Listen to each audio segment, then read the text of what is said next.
looking for are, as we know from having listened to endless debates, are the things that are constantly disputed either way, and it's a matter, I think, much more of a kind of instinctive feel for which arguments you accept. So I don't think any new information, I don't think somebody's going to come and sort of pull a rabbit out of the hat and say, this is something you didn't realise. I think it's too late for that. I think it's more a matter of judging the people and whether you believe them, whether you trust them. I think it'll be those kind of instinctive judgments that people will probably be making. I mean, I could be quite wrong. Maybe there are people who've got their pocket calculators out and are working out, whether it'll benefit them or not. But I mean, all the evidence we have is that the unknowns are greater than the knowns in this, and therefore it's almost impossible to do a straightforward mathematical calculation, even though we're offered them by both sides all the time. What's your biggest worry about tonight? Eddie, I don't have any worries about tonight. I'm looking forward to it. I'm going to enjoy it. David Dimbleby, you can see the programme on BBC One and the BBC News channel starting at 8 o'clock tonight, and we've got much more on the referendum throughout tonight's PM. Last night on the programme we had tribute from the House of Commons for the MP Jo Cox, who was killed last week. Her husband Brendan has been talking to the BBC's political editor Laura Koonsberg. She was a bundle of energy. She had an infectious enthusiasm for everything. She would just get stuck into lots of different activities, from mountain climbing to reading to playing around on boats. She had a zest for life and an enthusiasm that was infectious. She was very funny. She was completely impractical. She couldn't, she was always late for everything. She was infuriating in lots of ways. But she was this incredibly human, warm person who cared about people on a very individual level, had no airs and graces, had no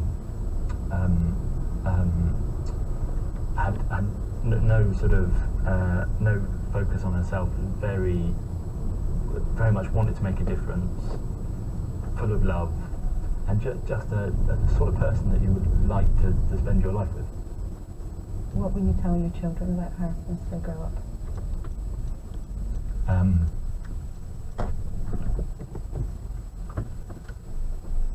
I think that one of the things from what's happened in terms of the public reaction is that she's being seen as a symbol for something that's much bigger. There's a sense of creating more compassion and more love in the world. And the thing that I don't want to lose is that she was also their mum, and that she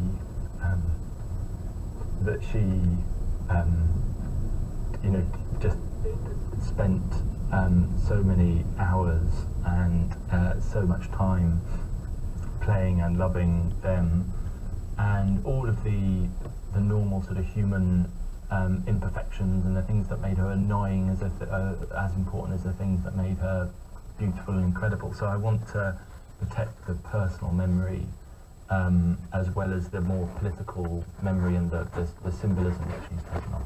And what will you remember? I'll remember somebody who had incredible energy, a joy about living life. It's somebody who would have no regrets about how she lived her life. She cherished every moment. Last 2 weeks ago we were supposed to go on a holiday. We were going climbing mountains together. We were going to do our 100th Munro together, and then we were going to Lapland together as a family. And we hadn't had a holiday overseas for a long time, and our daughter got chickenpox, so we couldn't go. We had to cancel all of that, and instead we went down to Wales and just spent a week as a family. And we were very reflective for some reason, and she talked about how fulfilled she was. She struggled with some elements of being an MP, like she hated the abuse, she hated that people made judgments about her without knowing her, she hated the polarisation.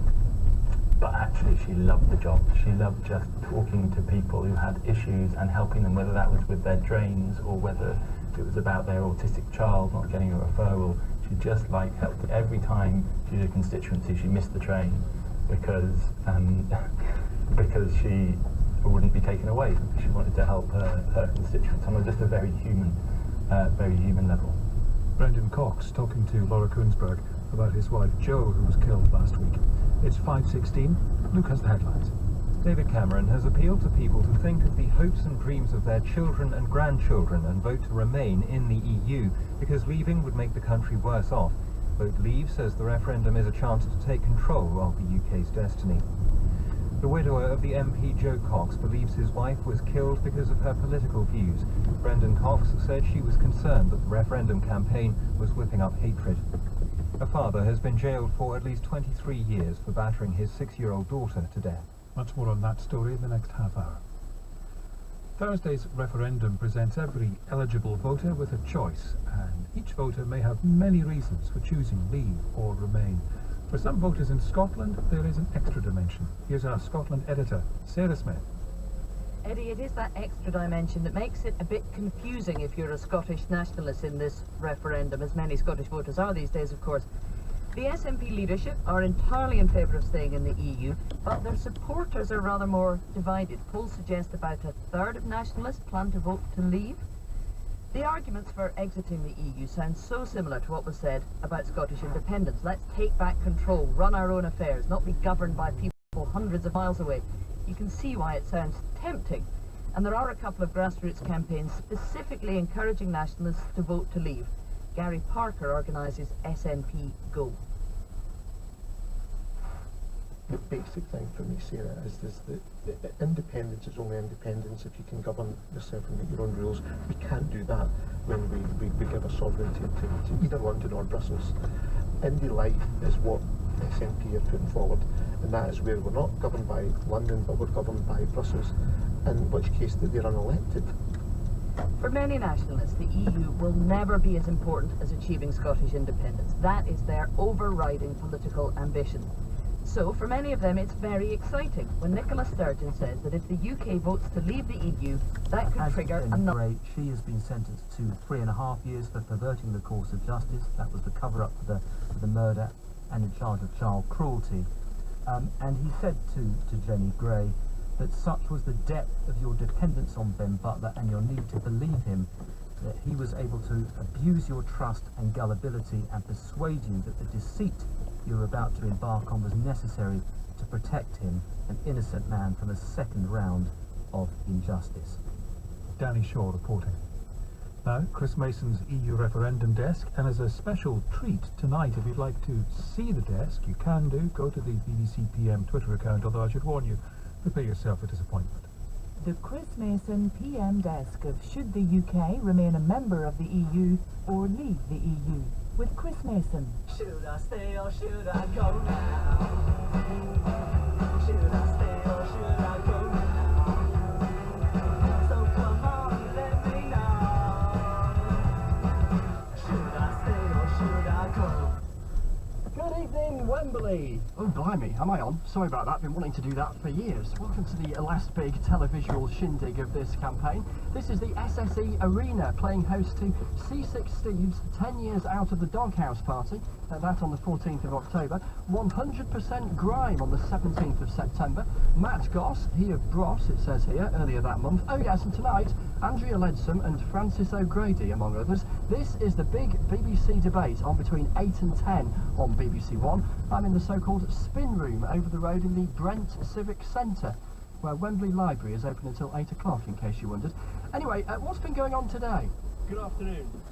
We are near the end of a frenetic campaign.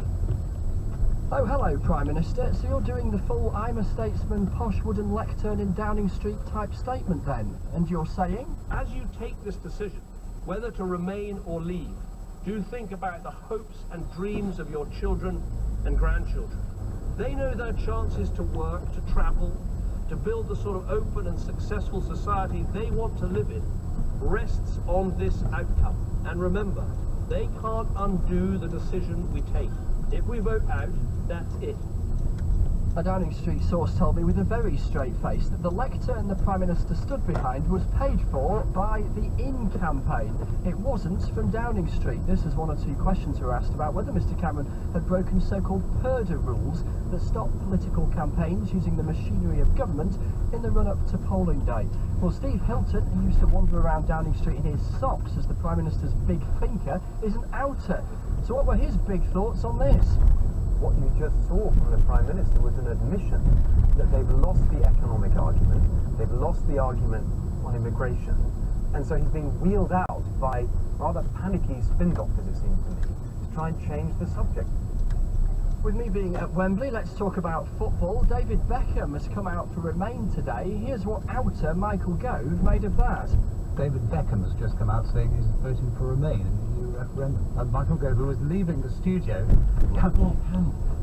is for leave, as indeed I think is John Barnes. And the thing is that as a QPR fan, I know what it's like to support the underdog in any race. Turns out it looks like John Barnes is actually, though, for the other side. Incidentally, Leave campaigners dredged out a quote from Posh Spice, Mrs Beckham, from 20 years ago, which suggests she wasn't exactly a passionate advocate of European Monetary Union. That, she said, though, wasn't a reflection of her views on this referendum. Anyway, to Boris Johnson next on the radio station LBC. Nectali auxilio nec defensoribus istis, Neil, as we say on the Vote Leave campaign. Now, there are no shortage of lofty classics graduates in chinos wandering around the corridors of the BBC, but few more erudites than Martha Carney, probably not in chinos, to offer a translation. Not such aid, nor such defenders does time require, Boris Johnson apparently said, and what he apparently meant was he didn't want to be associated with fellow outer Nigel Farage. Let's talk about immigration. Outer and Cabinet Minister John Whittingdale. I was elected on a manifesto which said that we would reduce net immigration to tens of thousands. What we now know is that that can only be achieved if we leave the European Union, because for as long as we are part of the European Union, we have no ability to control the number of people coming into this country from other European states. Former Lib Dem leader and inner Nick Clegg said, the false prospectus Leave campaigners are giving to people that somehow if you leave the European Union, immigration will disappear like the morning mist melting in the morning sun. It won't.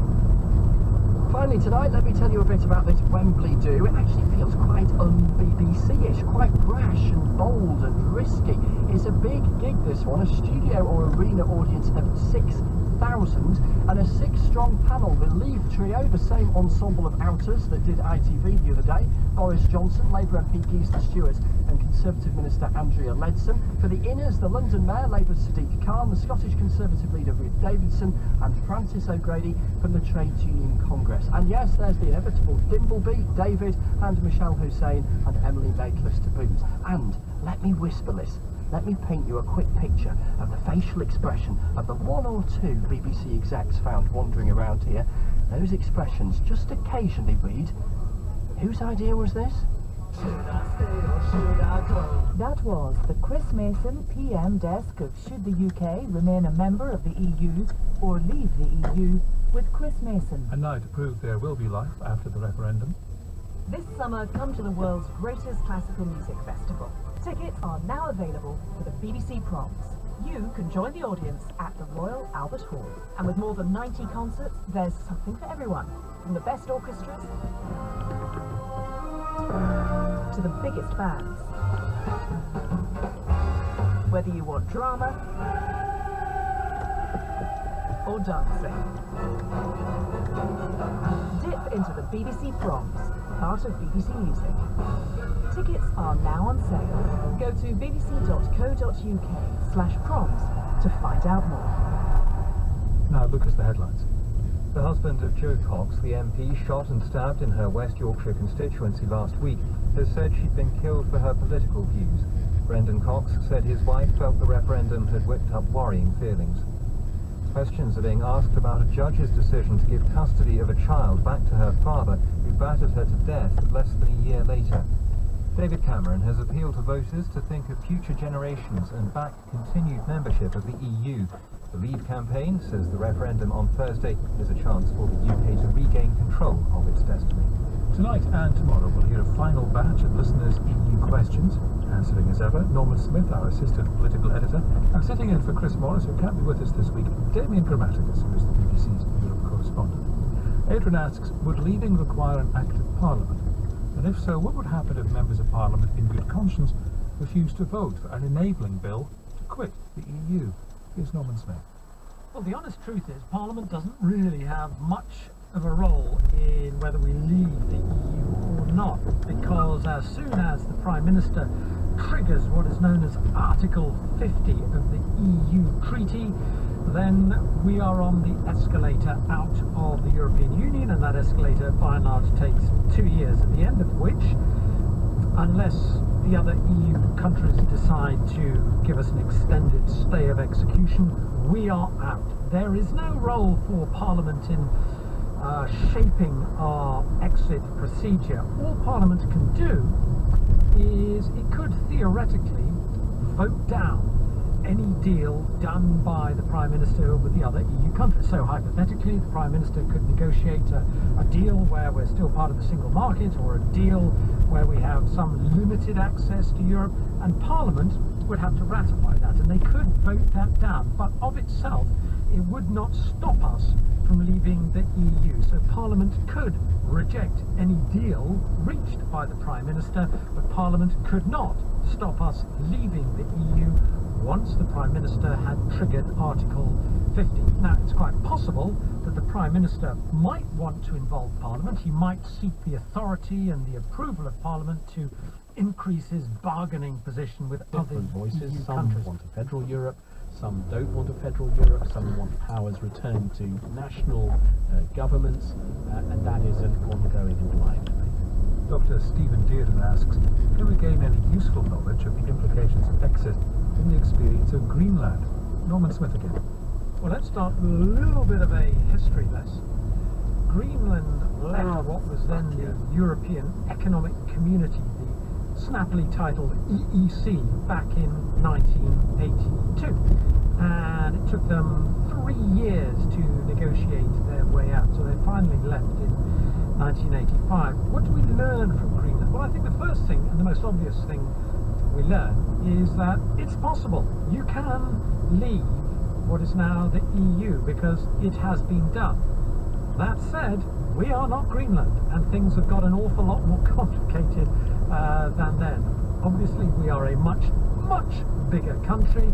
I think Greenland then, its population was about 52,000, which roughly is about the size of Mount Mowbray, I think. Secondly, Greenland was mainly concerned about fish. We obviously are concerned about a lot more than fish. We're concerned about our major financial interests, our economic interests, our trading interests. It would be a hugely complex process. So, yes, Greenland shows us it is possible. But I think it's reasonable to say if it took them 3 years to reach a deal on fish, then it may well take us an awful lot longer to reach a deal, given all the multitude of economic and other interests we have with the EU.